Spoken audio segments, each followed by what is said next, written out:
The Whitmore Stakes is this weekend at Oaklawn Park. There's going to be a lot of speed, so let's talk about the entire field on this stakes preview.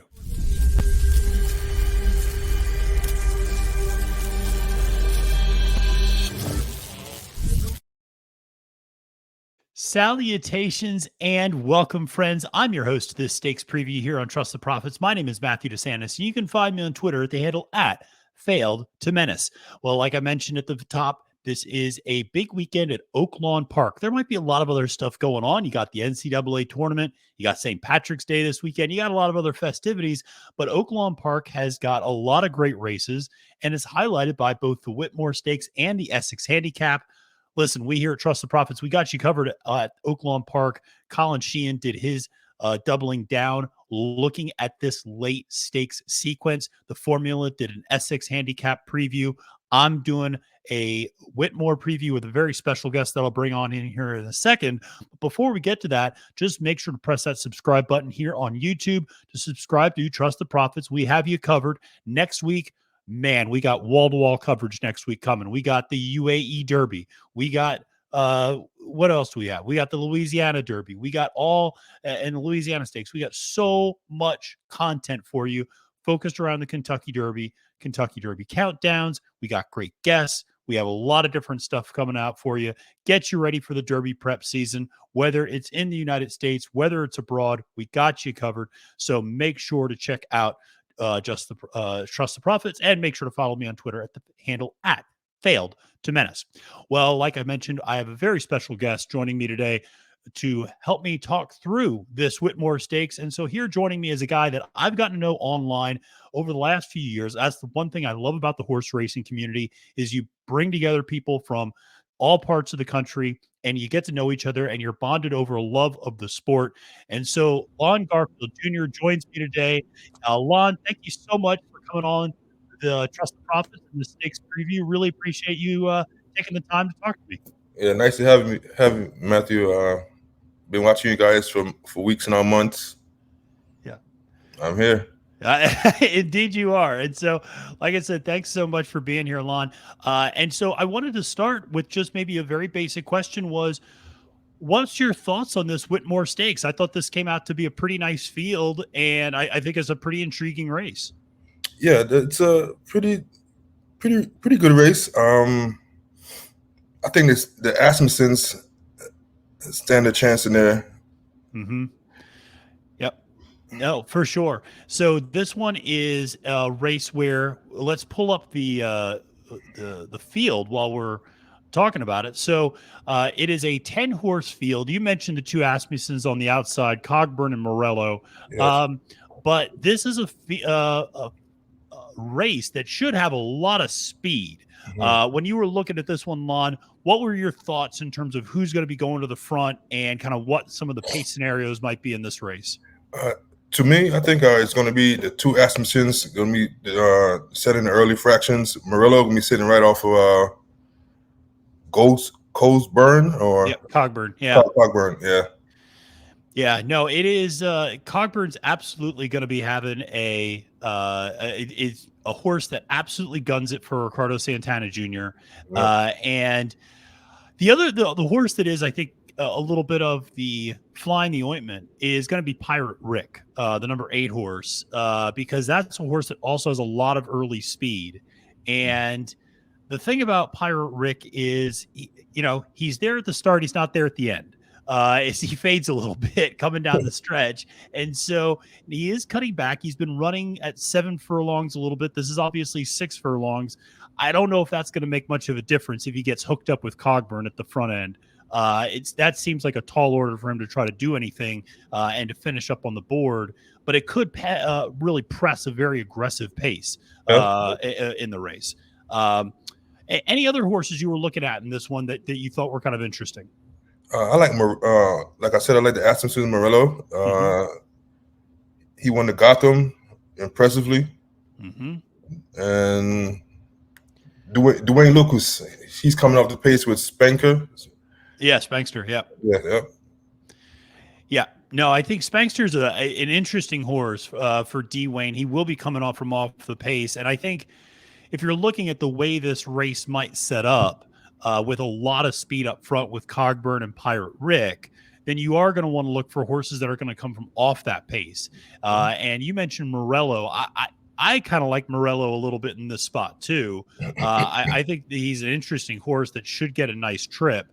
The question is, is he fast enough? But you mentioned that Gotham, and I mean that was a really impressive effort. I remember him winning that race. Yeah, he won there impressively. Yeah, he really did. And so if he can run anything back to that, I think he's a one-turn horse. I mean, obviously they tried him at the Wood Memorial, and that was didn't have a good break, and just everything went south for him that day. But going 6-7 furlongs is, I think, kind of his preferred distance. He didn't run great last time out, but he also didn't have the pace to run into. If you look at those fractions, they were super slow last time out. So he's going to get a lot more pace to run at, which is going to set up nicely, I think, for him.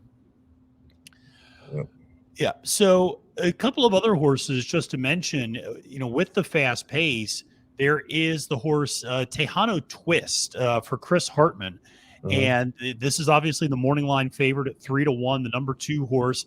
And Hartman is a trainer who's absolutely on fire at Oaklawn Park, 32% winning, and has his top jockey, Francisco Arrieta, aboard. Tejano Twist is a horse that is going to come running. We all know he's a little bit like Red Route 1 if you've been watching the Derby preps. You know where he's going to be coming. I don't know if he's going to get there. Lon, I don't know. Did you have any thoughts on whether you think Tejano Twist is going to get there at the end, or your thoughts on the horse in general? It all depends on his trip. If he gets a good trip and he finished strong, he should get there. He should be there. Yeah.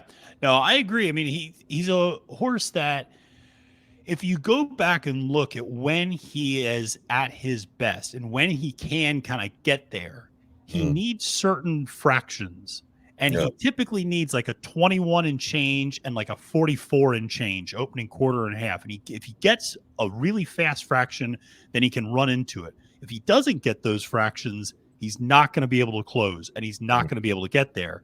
So, the way this pace is setting up with Cogburn and Pirate Rick, we haven't even talked about 2 other horses that might have a little something to do with the pace as well.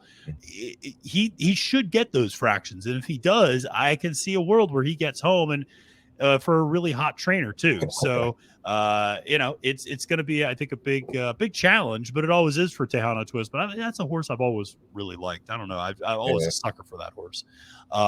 Because I remember him back when he was running in, like the Pat Day Mile. I remember when he was in the Gun Runner, and yeah, I remember those. He was, like I said, a nice horse, finishing second to Epicenter, and I just always liked Tejano Twist. But you're not getting much value. That's kind of the downside, right? 3-1. So a couple of other horses that are going to be on the pace or potentially near the pace are going to be the number 4 Edge to Edge, as well as the number 7 Flash of Mischief. These are 2 interesting horses that, if you look at their past performances, they are, they typically are need to lead horses, or they like to be on the lead in order to win. But they've won without being on the lead before. I didn't know if you had any thoughts about those 2 in particular, Edge to Edge, which is also a Chris Martin horse, or the Broberg horse, Flash of Mischief. I haven't really took a look at their past performances. So the thing about Flash of Mischief, which I think is interesting, is you really see a sense that he's really kind of an on-off type of horse. Like when he's on, he's really on. And when he's off, he'd be somewhere else. Don't bet on him. But, he's a horse that has, the last 4 times out, he's run 2 of those times where he's really run a hole in the wind. I mean, he's posted plus 100 by our speed figures. He's won by open lengths and stakes races. Now, this is his grade 3, and he's not done anything at a grade 3 level yet in terms of winning. But it just feels like if he could just, and the 2 times he's won out of the last 4 starts, he's done it from off the pace. So I like the fact that he's not going to get sucked up into the early speed, and he should sit right behind that. At 9-2, you're getting a little bit better odds for Carl Broberg. So I think that's a horse to certainly consider. And then the other horse that I'll just quickly mention is Edge to Edge for the other Chris Hartman horse. And what's interesting is if you like playing jockey musical chairs, Edge to Edge had been previously ridden by Francisco Arrieta. Well, Arrieta decides to ride Tejano Twist instead.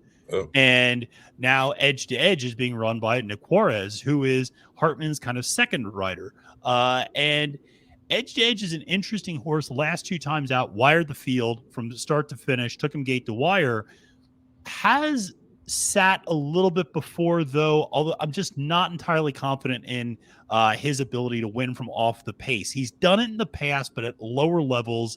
I don't know if this new version of Edge to Edge is the version that wants to sit or not. And if he gets involved in the early speed, then it could really be deadly. So it's a fascinating race to take a look at. Ultimately, Lon, sounds like you're leaning a little bit towards Morello as your top pick. Is that kind of where you're thinking about going? Yeah, I'm going with Morello on that.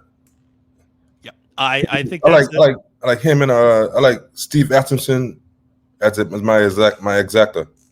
Hey, you can't go wrong with that. That's always a good exacta to go with the all-time winningest trainer in North America, right?